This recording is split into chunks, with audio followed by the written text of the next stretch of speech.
Good morning student.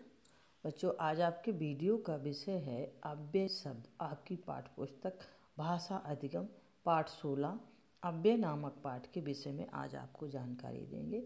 अव्यय किसे कहते हैं, अव्यय के कितने भेद हैं, इसके विषय में आप आज बताऊंगी। सबसे पहले अव्यय। अव्यय शब्द का अर्थ है बिना परिवर्तन। अव्यय मतलब जो खर्च ना हो। व्यय माने खर्च, माने नहीं। और इस व्याकरणिक भाषा में इसका विषयवार जो है इस्तेमाल किया जाता है। तो यहाँ पर न खर्च को हम न परिवर्तन में बदल कर बताएंगे। यानी यहाँ पर अव्यय का वैसे शाब्दिक अर्थ होता है बिना खर्च के, लेकिन विषयवार जो विषय हो उसके अनुसार हम इस शब्द का प्रयोग कर सकते हैं। जैसे अव्यय का अर्थ होता है जिसमें कोई बदलाव या परिवर्तन ना हो। अव्यय को अविकारी शब्द भी कहते हैं। अविकारी शब्द वे कहलाते हैं जिनके रूप में कोई विकार परिवर्तन नहीं होता है। इनको ही अव्यय भी कहते हैं क्योंकि इनके रूप में कुछ भी घटा बढ़ी नहीं कर सकते हैं। अतः ये ज्यों का त्यों अपने स्थान पर यथावत बने रहने के कारण इन्हें अव्यय और अविकारी कहा जाता है।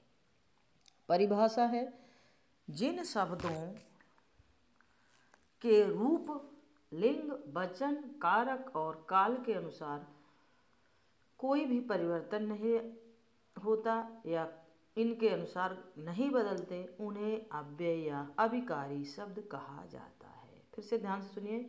जिन शब्दों के रूप, लिंग, वचन, कारक और काल के अनुसार कोई बदलाव नहीं होता, उन्हें अव्यय या अविकारी शब्द हम कहते हैं।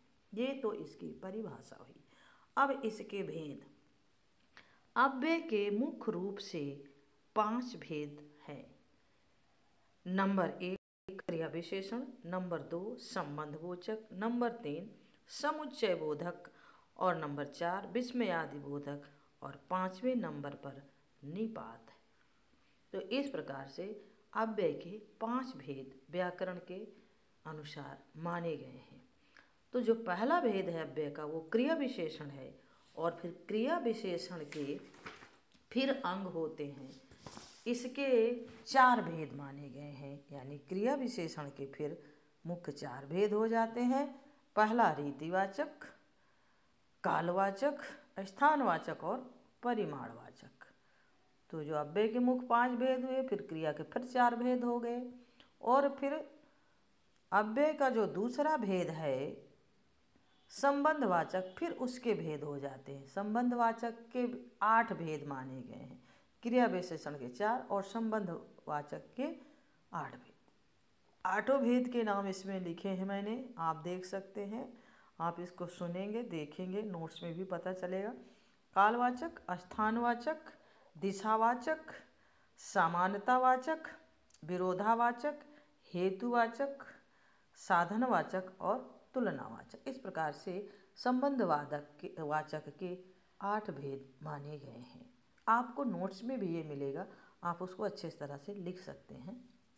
तीसरा जो अव्यय का भेद है वो है समुच्चयवाचक भेद। समुच्चयवाचक के 2 भेद माने गए हैं। पहला समानाधिकरण समुच्चय और दूसरा व्याधिकरण समुच्चय। इसके मात्र 2 भेद हैं। फिर उन 2 भेदों के फिर 4 भेद हो जाते हैं। समानाधिकरण के 4 भेद हो जाते हैं। विरोधावाचक, विभाजक और परिमाणवाचक। ये समुच्चय के समानाधिकरण के भेद हुए। फिर व्याधिकरण के 4 भेद हैं। कारणवाचक, स्वरूपवाचक, उद्देश्यवाचक और संकेतवाचक। और जो 2 भेद बचते हैं अव्यय के, विस्मयादि और निपात, इनके कोई भेद नहीं है। यानी निपात के समुच्चय के कोई भेद नहीं है। क्रिया विशेषण के 4 भेद, संबंध बोधक के 8 भेद, समुच्चय के 2 भेद, फिर उन 2 भेदों के समानाधिकरण और व्याधिकरण के फिर 4 भेद हैं।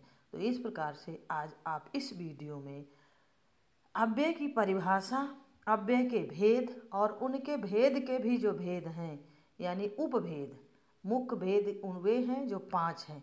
फिर उन 5 के 3 के संबंध, समुच्चय और क्रिया विशेषण, इन तीनों के उपभेद माने गए हैं। जैसे क्रिया विशेषण उपभेद के 4 भेद, संबंधवाचक के उपभेद 8 और समुच्चय के उपभेद 2। फिर उन 2 भेदों के भी उपभेद हैं जिसे समानी और व्याधिकरण है, फिर उनके 4 हैं। तो इस प्रकार से आपको आज इस वीडियो में इतना ही। बाकी आपका जो विस्तार पूर्वक जानकारी है वो गूगल मीट क्लास के माध्यम से मैं आपको इसको विस्तृत जानकारी दूंगी। और आज के लिए इस वीडियो में बच्चों इतना ही। धन्यवाद।